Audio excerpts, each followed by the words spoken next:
നമസ്കാരം. ചാനൽ 5+ലേക്ക് സ്വാഗതം. ഞാൻ നാസർ ബേപ്പൂർ.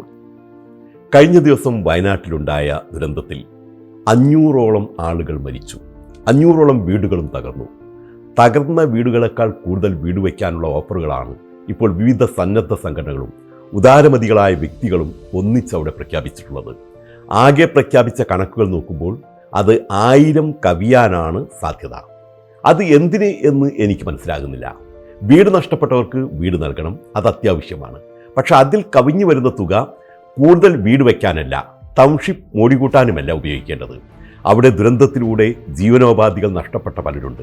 കൃഷിയിടങ്ങൾ മണ്ണെടുത്തു പോയി നാളെ എന്ത് എന്നറിയാത്ത കർഷകർ, കടകൾ തകർന്ന് ഇനി എങ്ങനെ ജീവിക്കും എന്നറിയാത്തവർ, ജോലി നഷ്ടപ്പെട്ടവർ, പരിക്കേറ്റ് ജോലി ചെയ്യാൻ കഴിയാത്തവർ, അവർക്കെല്ലാം ജീവനോപാധികൾ കണ്ടെത്താനാണ് ബാക്കി വരുന്ന തുക ഉപയോഗിക്കേണ്ടത്. അതുകൊണ്ട് ഇനി അവിടെ വീട് വയ്ക്കാനുള്ള ഓഫറുകളല്ല, ജീവനോപാധിക്കുള്ള ഓഫറുകളാണ് ഉണ്ടാവേണ്ടത് എന്നാണ് എൻ്റെ ഒരു എളിയ അഭിപ്രായം. അതുപോലെ BPL APL നോക്കാതെ ദുരിതബാധിതർക്കെല്ലാം 1 വർഷത്തെ റേഷൻ സൗജന്യമായും നൽകേണ്ടതാണ്. കാരണം APLകാരനും BPLകാരനുമെല്ലാം അവിടെ ദുരന്തത്തിൻ്റെ ഇരകളാണ്. പിന്നെ ഒരു മാധ്യമപ്രവർത്തകൻ എന്ന നിലയിൽ എനിക്കുള്ള ഒരു പ്രതിഷേധം കൂടി ഇവിടെ പറയാതിരിക്കാൻ നിവൃത്തിയില്ല.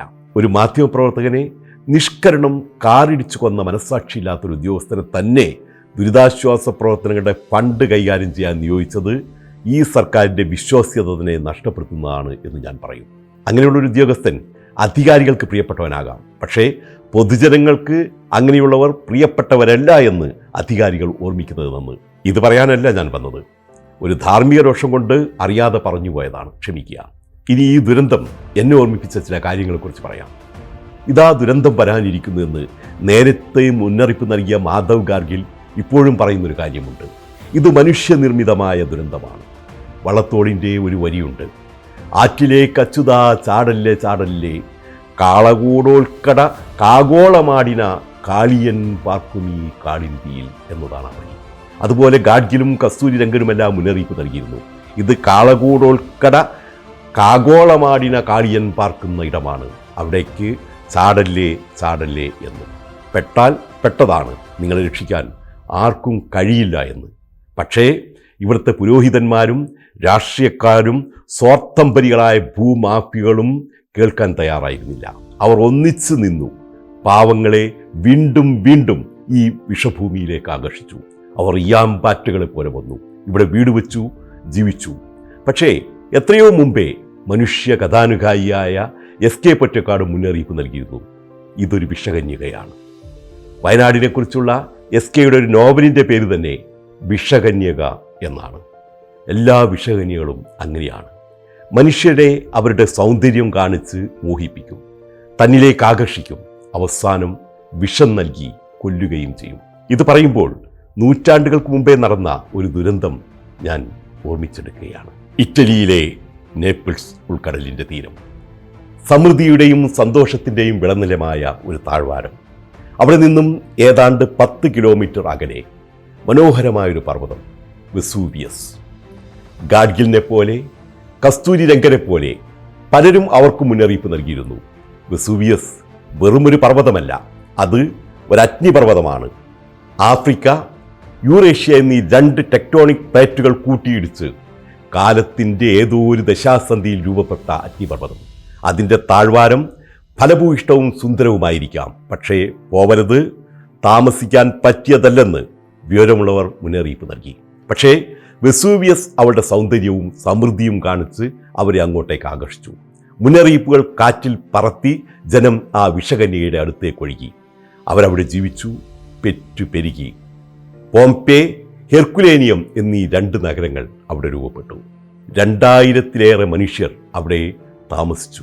വെസൂവിയസിൻ്റെ രക്ഷകരും ദൈവവുമായി ആരാധിച്ചിരുന്ന ചുക്രനും ഹെർക്കുലീസും തങ്ങളെ രക്ഷിക്കുമെന്ന് ആ ജനത ഉറച്ചു വിശ്വസിച്ചു. പക്ഷേ ആ വിശ്വാസം ഒരു വിശ്വാസം മാത്രമായിരുന്നു. അവർ വിശ്വസിച്ച ദൈവങ്ങളൊന്നും മനുഷ്യരുടെ രക്ഷകരായി എത്തിയില്ല. AD 73 ഓഗസ്റ്റ് 24 രാവിലെ 8 മണി. ആളുകൾ പ്രഭാതകൃത്യത്തിൻ്റെ തിരക്കിൽ. അപ്പോൾ പക്ഷികളെല്ലാം അവിടെ നിന്ന് പറന്നകന്നു. അതാരും ശ്രദ്ധിച്ചില്ല. ഒരു ഉച്ചനേരം. പലരും ഉച്ചമയക്കത്തിൻ്റെ ആലസ്യത്തിലാണ്. മൃഗങ്ങളെല്ലാം അവിടെ നിന്നും പേടിച്ചു ഓടിയകന്നു. വളർത്തുമൃഗങ്ങൾ അസാധാരണമായ ശബ്ദം പുറപ്പെടുവിച്ചു. അതും ആരും ശ്രദ്ധിച്ചില്ല. ഉച്ചകഴിഞ്ഞ് 3 മണി. വെസൂവിയസ് പർവ്വതത്തിൽ നിന്നും പതിയെ പുകപടലങ്ങൾ ഉയർന്നു. പിന്നെ അതൊരു തീഗോളമായി. അന്ന് ആ താഴ്വാരം ഒരു പൊട്ടിത്തെറിയിലൂടെ ഒരു പിടി ചാരമായി മാറുകയാണ്. വെസൂവിയസ് പർവ്വതത്തിൻ്റെ കൊടുമുടി പൊട്ടിത്തെറിച്ചപ്പോൾ അവിടുത്തെ സന്തോഷവും സമൃദ്ധിയുമെല്ലാം അവസാനിച്ചു. അവിടെ ഉണ്ടായിരുന്ന മനുഷ്യർ വെറും ചാരമായി മാറി. മുന്നറിയിപ്പ് ലംഘിച്ച് സമ്പന്നതയിൽ ജീവിച്ചൊരു ജനത, അവരാണ് ആ ആഗസ്റ്റ് 24 വെറും ചാരമായി പോയത്. ആഗസ്റ്റ് 24 തന്നെയാണോ വെസൂവിയസ് പർവ്വതം പൊട്ടിത്തെറിച്ചത് എന്ന കാര്യത്തിൽ പുരാവസ്തു ഗവേഷകർക്കിടയിൽ അഭിപ്രായ വ്യത്യാസമുണ്ട്. അത് ഒക്ടോബറിലായിരുന്നു എന്ന് അഭിപ്രായമുള്ളവരുണ്ട്. ഒക്ടോബർ 17 ശേഷമാണ് പൊട്ടിത്തെറി ഉണ്ടായതെന്നാണ് ആധുനികമായ നിഗമനം. എന്നാലും ഏതാണ്ട് 1000-ലേറെ മനുഷ്യർ മരിച്ചു എന്ന കാര്യത്തിൽ ആർക്കും അഭിപ്രായ വ്യത്യാസമില്ല. ഈ വലിയ സ്ഫോടനത്തിന് 4 ദിവസം മുമ്പ് അവിടെ ചെറുതായി ഭൂമിയൊന്ന് കുലുങ്ങി. അത് പ്രകൃതി കാണിച്ചു കൊടുത്ത ഒരു മുന്നറിയിപ്പായിരുന്നു. അതും ജനം അവഗണിച്ചു. പിന്നെ നടന്നത് മഹാവിസ്ഫോടനമായിരുന്നു. റോമൻ ഭരണാധികാരിയും കവിയുമായ പ്ലീനി ദി യങ്ങറിൻ്റെ ദൃക്സാക്ഷി വിവരണം ഇങ്ങനെ: അന്നത്തെ പ്രഭാതം എന്നത്തെയും പോലെ തികച്ചും സാധാരണമായിരുന്നു.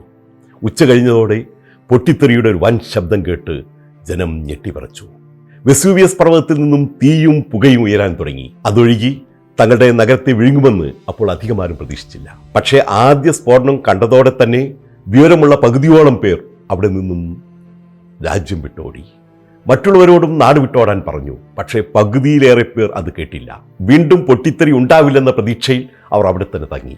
അന്ന് രാത്രി ഏതാണ്ട് 1 മണിക്ക് ആദ്യത്തെക്കാൾ വലിയ തോതിൽ പിന്നെയും വെസൂവിയസ് പൊട്ടിത്തെറിച്ചു.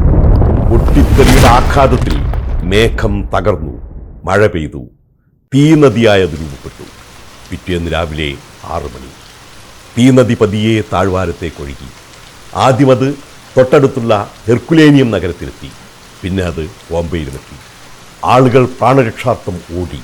അഗ്നിപർവ്വതത്തിന് ചുറ്റുമുള്ള പ്രദേശങ്ങളിലേക്ക് ലാവ പടർന്നു. അഗ്നിപർവ്വതം 33 കിലോമീറ്റർ ഉയരത്തിലേക്കാണ് തീക്കല്ലുകളും ചാരവും എടുത്തെറിഞ്ഞത്. ഹിരോഷിമ, നാഗസാക്കി അണുവിസ്ഫോടനങ്ങൾ പുറപ്പെടുവിച്ച താപോർജത്തിൻ്റെ 1,00,000 മടങ്ങായിരുന്നു ഇവിടുത്തെ ചൂടെന്ന് പറഞ്ഞാൽ തികച്ചും അതൊരു നരകമായിരുന്നു എന്നർത്ഥം. ബോംബെ, ഹെർക്കുലീനിയം എന്നീ നഗരങ്ങൾ പൂർണ്ണമായും തീയിൽ കുഴിച്ചുമൂടപ്പെട്ടു. പൊട്ടിത്തെറിയുടെ ചൂടിൽ ആളുകളുടെ രക്തം തിളച്ചു മറിഞ്ഞു, മാംസം ഉരുകി, തലയോട്ടികൾ പൊട്ടിത്തെറിച്ചു. ഇതായിരുന്നു ഏറ്റവും ഭയാനകമായ കാഴ്ച. കൊടുമുടി കത്തി അമർന്നു. അത് വളരെ അകലെയുള്ളവർക്ക് പോലും കാണാമായിരുന്നു എന്നാണ് പറയപ്പെടുന്നത്. പതുക്കെ ഒന്നും ആയിരുന്നില്ല, അതിവേഗത്തിലാണ് കത്തിജ്വലിക്കുന്ന ലാവാപ്രവാഹം മുന്നോട്ട് നീങ്ങിയത്. ഇത് കണ്ടവർ പ്രാണരക്ഷാർത്ഥം പലായനം ചെയ്തു. ലാവ പ്രവഹിച്ചെത്തിയ ഇടങ്ങളിലെല്ലാം രാജ്യം കത്തിയമർന്നു. അകലെയുന്ന് ഇത് കണ്ടു നിന്നവർക്ക് പോലും ചൂട് സഹിക്കാനാവുന്നതായിരുന്നില്ല. ആ ഭൂപ്രകൃതിയെ മുഴുവൻ അത് മാറ്റിമറിച്ചു. ഭൂമി കുലുങ്ങി. നേപ്പിൾസ് ഉൾക്കടലിൽ തിരമാലകൾ ഉയർന്നു. നേരിയ സുനാമിയുമുണ്ടായി. മേഘങ്ങളിൽ ചൂട് തട്ടി മഴ പെയ്തു. അതൊരു തീമഴയായി മാറി. റോമൻ നഗരങ്ങളായ ഒപ്ലോണ്ടിസ്, ടാബിയെ എന്നിവയും തീയിലമർന്നു.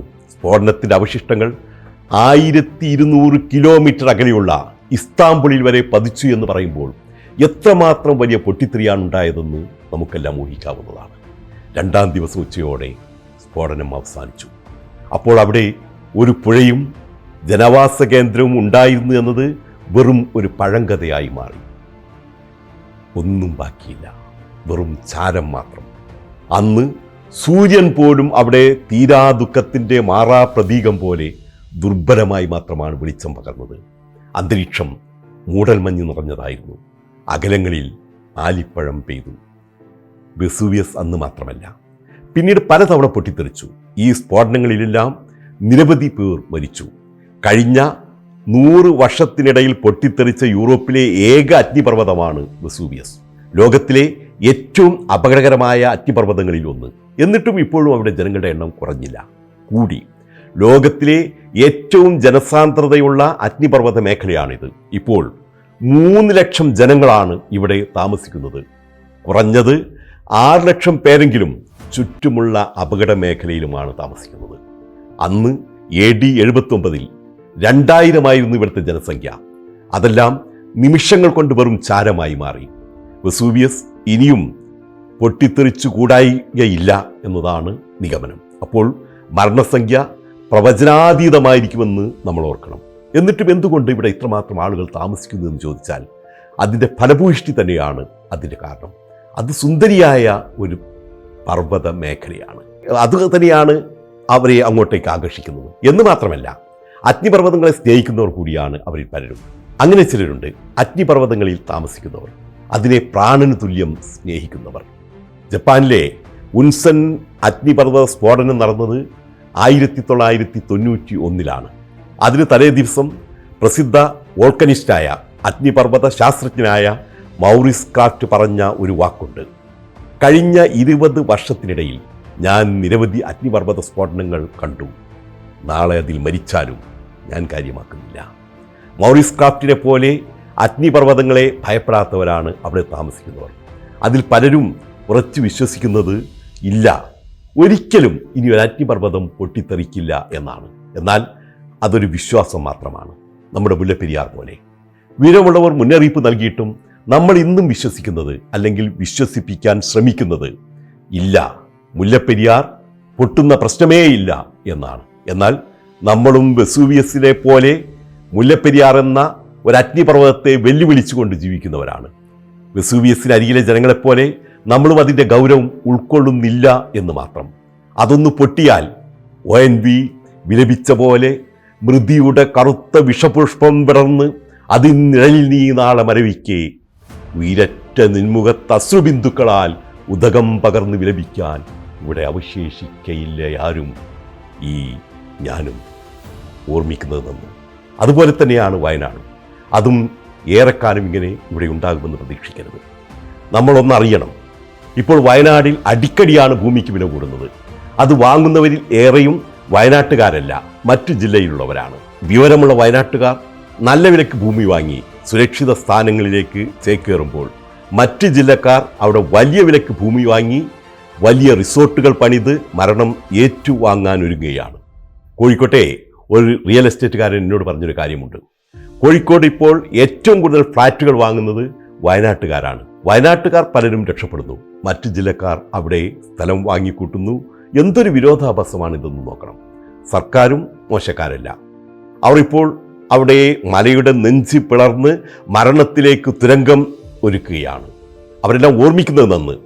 ഈ നിലക്കാണ് അവിടെ നിർമ്മാണ പ്രവർത്തനങ്ങൾ നടക്കുന്നതെങ്കിൽ വയനാടിനും ഇനി അധികകാലമില്ല. ഇനിയെങ്കിലും കരുതിയില്ലെങ്കിൽ നമുക്കും വയനാടിന് നോക്കി വിലപിക്കാം. ഇനിയും മരിക്കാത്ത ഭൂമി, നിൻ ആസന്ന മൃതിയിൽ നിനക്കാത്മശാന്തി.